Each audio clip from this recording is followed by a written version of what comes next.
Hello, this is Conquering History Games, and it is time for another guide to a nation in the world of Kaiserreich. The latest one chosen by my Patreon voters is Deutsch-Mittelafrika under Herman Goering. Let's go ahead and take a look at what we are dealing with here. A little bit of a historical context. Deutsch-Mittelafrika is the autonomous, it's basically a semi-autonomous colony made up of Germany's African colonies that is only nominally underneath the Kaiser, but is in reality run by Herman Goering. Herman Goering was put into this position in 1934 in this timeline, in large part because his father had been one of Germany's governors in German Southwest Africa. So now he's in charge, and he is very much a national populist, although the government starts as authoritarian democratic. So let's take a look at what the situation is here. Starting with the national spirits. You have the native militia's national spirit, which significantly reduces your recruitable population factor, organization of your divisions, as well as the recovery rate. This is something that you are going to have to solve at some point if you are Deutsch-Mittelafrika. You also have a budget deficit. The German Empire is realizing that Africa is basically becoming a sinkhole for cash because the amount of money that they have to put in for infrastructure and things like that, they are not getting enough in return for what they are mining. And then you have that you are just a colonial nation. Now, research slots. You start with 3, so it's not too bad. Civilian factories, you've only got 5 though, and military factories, you've only got 4. So not exactly an industrial powerhouse. We're going to skip over the national focuses for now. And oops, wait a minute.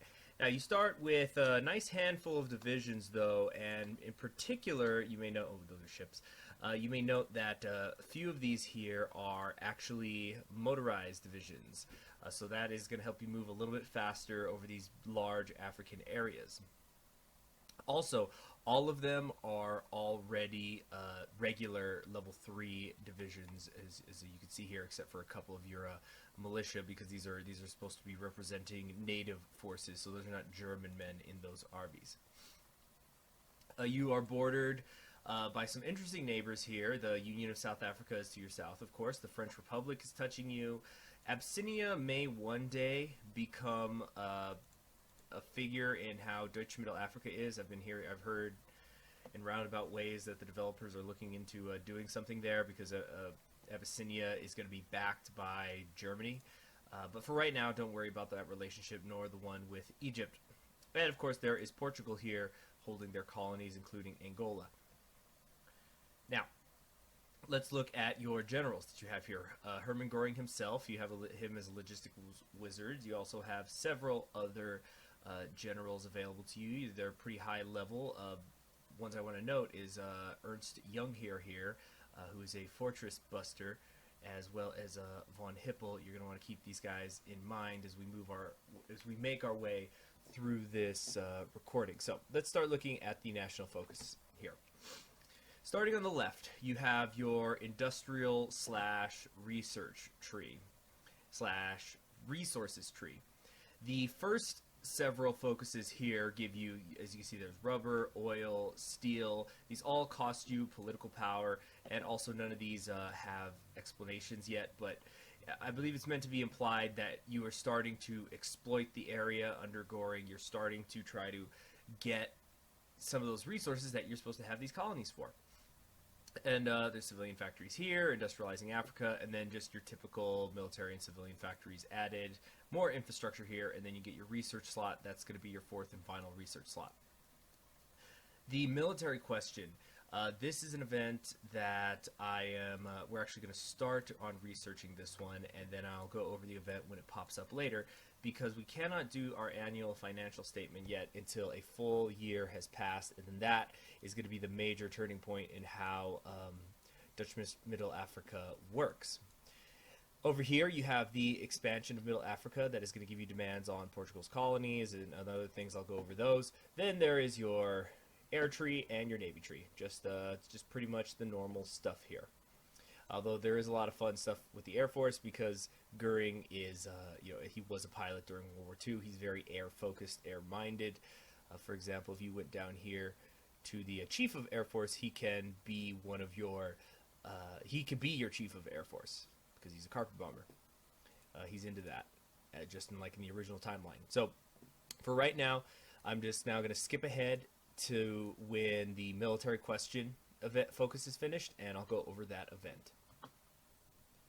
Now that the Mittelafrika military focus is complete, you have a decision to make, and this is based on how you want the native militias, how you want the native militias to be incorporated into your military. Do you want them to fill out your Air Force or your NCO ranks, the Army, essentially? So as you can see, it doesn't say what will happen if you click either of those. For that, you want to come over here. So if you went with the German Air Force, you do that by say the Air Force is our pride and joy, fill the NCOs, and then NCOs are the most important, allows you to go down German NCO. If you go down the German Air Force branch, you can modify your native militias, allowing you to get more of a recruitable population, more organization. However, your division recovery rate is going to get even worse, so you're going to be at minus 20%. And then there's just the mass assault stuff. So if you want to go mass assault, this is the way to go. If you go with the German NCOs, you get the single army, which will get rid of the native militias, and you're going to get more of an attack and defense, and this is the grand battle plan way to go. Finally, in the middle here, you can establish an elite force, which you could do no matter which one of these options you took, be it NCOs or Air Force, which has some interesting things. For example, you can get a couple of elite units down here, and then the land doctrine you pick doesn't matter as much because you're just going to get 2 land doctrine research bonuses here, although you could also get that over here. So this is sort of the middle ground, and it also changes your native militias out for the 2 armies. You can read that on your own time. So that's the military branch. I'm just going to click the Air Force one. You can do whatever you want. I'm just clicking it. So now let's start looking at expanding Mittelafrika, and I'll come back when there's a relevant event. I've gone a little bit further down the national focus tree past expansion in Mittelafrika, which just gives you political power to actually demanding the Portuguese colonies down here. When this happens, you're just going to get this big page of text, but basically you are going to ask Germany if they're okay with that, which they usually are going to say yes to. Let's run this by Germany. Give it a moment. Berlin disapproves, which is actually quite rare, but it does not always have to happen that way. Now, usually, they will allow you to attack Portugal and you can seize their colonies relatively quickly. That's actually very strange.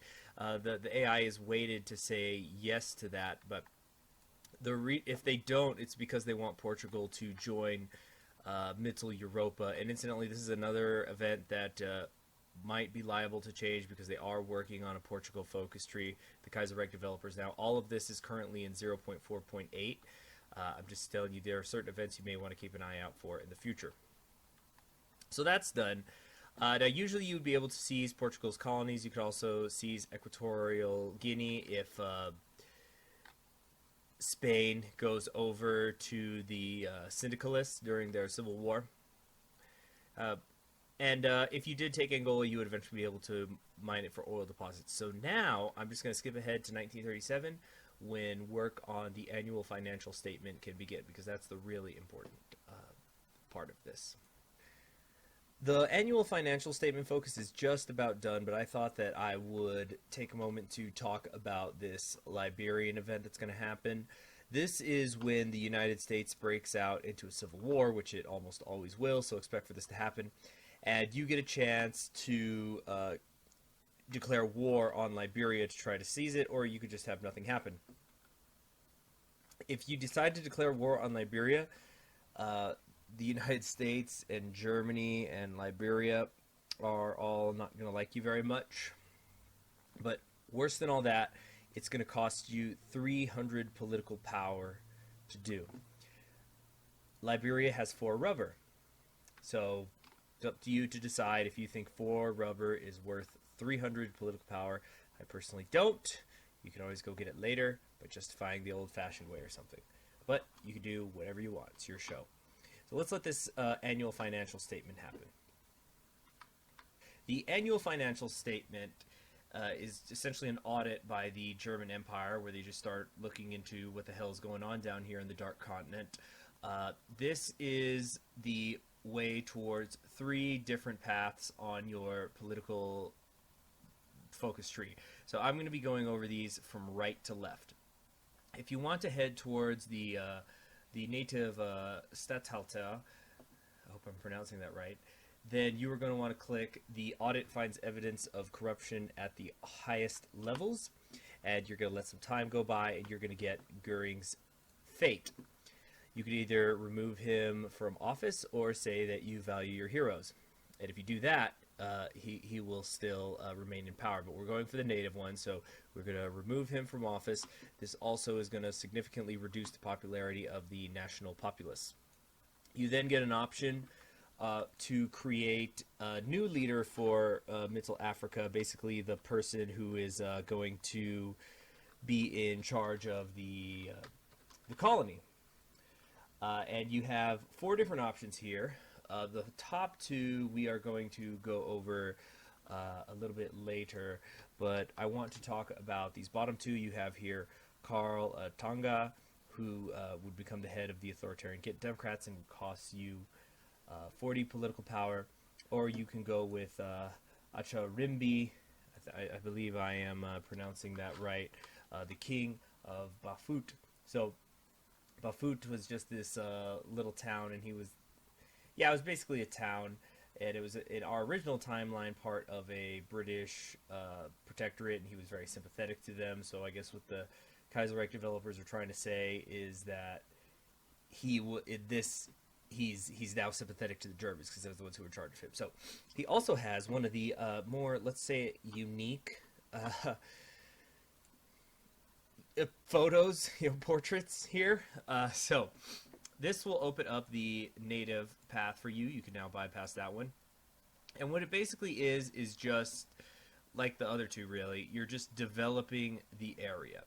But with a focus on being sympathetic to the local Africans. So you see, you could improve your national unity, improve your recruitable population because you're starting to draft the natives into your army. More national unity when you encourage multilingualism.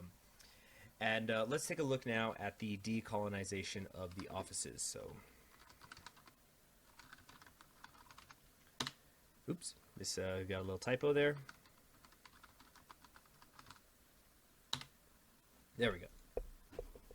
Obviously, in a game, you would not do this, but I'm just doing it to speed things up. All right, let's let some time go by here. There we go.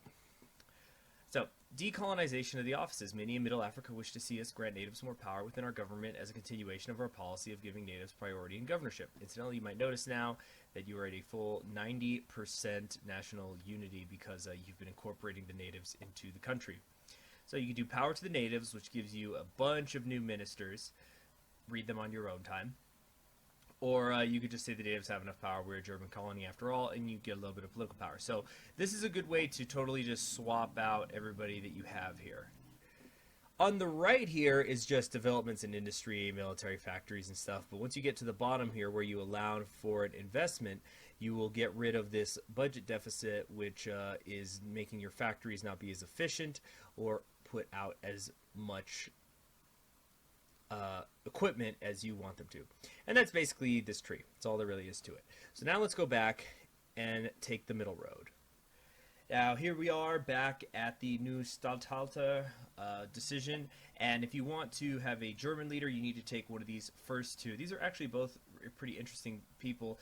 Theodore Von Hippel was a war hero. He fought in German East Africa under Paul von Letlow-Vorbeck. He was there for about 2 years. Until he was wounded and made a prisoner, although he eventually got out in the 1920s. And then in our original timeline, he was actually the one who created the Brandenburger unit.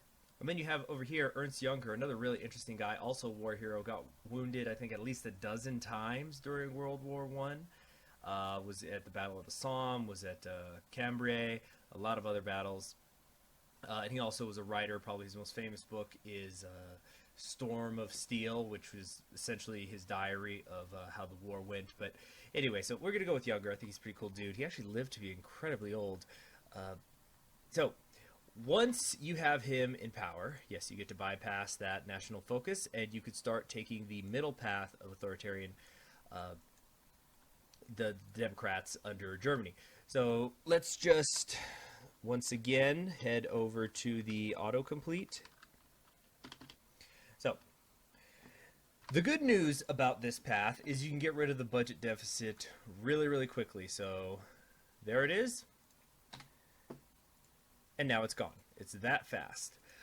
German businesses, German schools, developing cities, just kind of some generic improvements, factories and things like that. But settling new lands is actually an interesting one, because this is where you are going to get an event called the Colonists Arrive. So you don't have very much manpower here, especially here, because I haven't done anything with the native militias yet. But still, even though you are only on volunteer only for such a large area, the map that you cover, 239K is not exactly a world-changing amount of recruitable population, especially if you have designs on all of Africa, which you probably do if you're playing this country. All right, it's taking a little bit too long, I think, for the pop-up to come up. It sometimes takes like a month, but and the rest of this stuff is just more military factories. But the important part of going down this branch is you get to settle the new lands, you get to cut the native social programs. Okay, here we go. This is what I was waiting for. Yes. Okay, so this is the reorganization of Mittelafrika. This was actually something I thought I wasn't going to go over till later, but it looks like Germany is rushing through Black Friday. Basically, Germany is going to ask you to reorganize yourself, which you probably don't want to do, because if you do, this is going to happen. Give it a moment. It's a lot for the computer to process. And you get the game over screen. And you are now, Tanganyika, right here. I'm probably pronouncing that right. And you have a whopping 2 research slots and 3 civilian factories and 2 military factories and 2 military divisions. So this is where they break up Africa into a bunch of puppet states that more closely resemble sort of modern Africa, and then you'd have like Angola and Mozambique as well down here if you had already taken them. So obviously you do not want to do that. So let's go back now to that decision. So here we are again being given this decision, and incidentally, if you want to keep track of when this is going to happen, take a look at the aftermath of the Black Monday. It's because when they go for the Kaiserbund that they start doing this stuff down in Middle Africa and selling Ceylon to the Princely Federation and things like that. So you got to have the I don't think so. You got to have your Star Wars prequel jokes in there, and you're going to lose a ton of political power. But I'm still waiting for that colonists to arrive. I guess I'll just cut ahead to when it's going to happen. And here is the event, and it just gives you some more manpower at the cost of losing some political power. So this is just going to happen periodically, and you can slowly get a greater population, and that's just about all there is to it as far as the middle path is. So now let's go over to the I guess I should say probably the most popular path for people, where Goering continues to be the Statthalter. This goes back to the annual financial statement, and you're just going to want the audit to find nothing. Yes, you can find corruption and then just decide that Goering sticks around anyway, but just save yourself the political power. You're going to need it, as you will see, and you get the bypass here for Deutschland or Seinhelden. I know that was probably wrong. Now, going down the left here, you're just going to get some different national spirits that eventually just lead to this, which is the important thing, where you're going to change ruling parties. So once again, let us go to the console commands, and I haven't had anybody give me a complaint yet, but if it is bothering you guys that I do this for the guide videos, you guys know I don't do it when I'm playing a real game. But down here you get the cool stuff. Oh, look at that, reduce political power, more political power, more political power. And then here is where you appoint a bunch of national populist governors. So you see you have 3 authoritarian democratic governors here, and you yourself are also authoritarian democratic. As soon as you do this, they're gonna get switched out, and now you have 3 of them. Anyway, eventually, once you get to the end of this branch, you bring the DAP into the government, and now you are a national populist, which is probably going to be your most popular one by now anyway, especially because you're going to getting event pop-ups with the national populists keep getting more and more popular while you're authoritarian democrat. If you were going to go down this route, it might not be a bad idea to allow them to do that, because it's going to help you out in the long run. All right, now let's take a look at these inviting series of skulls that are over here. I'm just going to research them all at once because they are effectively the same in style. There, of course, are differences between them. So the first one is going to get rid of your budget deficit, but you're going to lose 200 political power. Keep an eye on that political power meter as I go through this.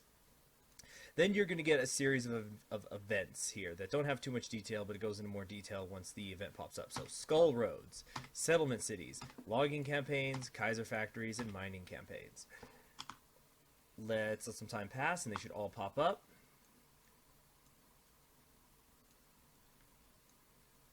All right. So, as you can see here, you will always get a series that'll say implement the plan, implement parts of the plan, and then it says implement parts of the plan again. But I think it's supposed to say something like this is a bad proposition or something. And what all of these have in common is essentially abusing the natives to further your own plans. So, for example, logging campaigns want to use forced labor to chop down forests. If you implement this plan, you will get a minus 10% in your consumer good factories, but you're going to lose manpower and political power, which is the consistent thing that happens here. And then you could do half measures, or you could just gain a little bit of political power. But I mean, if you're going down this path, the idea is that you're probably going to be wanting to do this, unless you want to grab specific parts of the plan. But let's just see what happens if you go full-blown, heart of darkness, chop and feed off so people don't run away kind of thing. Okay, you get better consumer goods. Skull roads, using forced labor to build roads. You're going to get some more infrastructure. Settlement cities. You're going to get the Colonists Arrive event, which is just like the one that I already showed in the German Stahlhalter tree. Kaiser factories. You get more military factories. And then the mining campaigns where you're forcing them to mine. And you're going to get a bunch of chromium, actually. So you're going to have rubber, you're going to have oil, steel. There's a lot of resources that you could possibly get down in Africa. So just like that, you're at minus 123 political power a day. Now, of course, you probably wouldn't do all these at once, or maybe you would, but all of that political power that you have to spend for these bonuses is something that you have to decide if that is what you want to do or not. Although, I mean, playing national populist Mittelafrika is basically the closest that you can get in this game to being the Nazis, and I know that appeals to some people. I personally don't like all the political power that you have to pay to get their bonuses, but that's just me. So that is about all there is to it as far as explaining how Deutsch-Mittelafrika works. You may have noticed I didn't talk too much about Germany, or really at all, about Germany possibly coming down to Africa if they lose the war against the Commune of France. Because obviously, just like you wouldn't break up into several smaller states and in your game, you're not going to want, you should not allow Germany to come down to Africa and create their government in exile, which will exit you out of the game. So I feel that that's something pretty obvious that I don't have to show you on video. So thank you for watching this. I hope that this guide was helpful to you.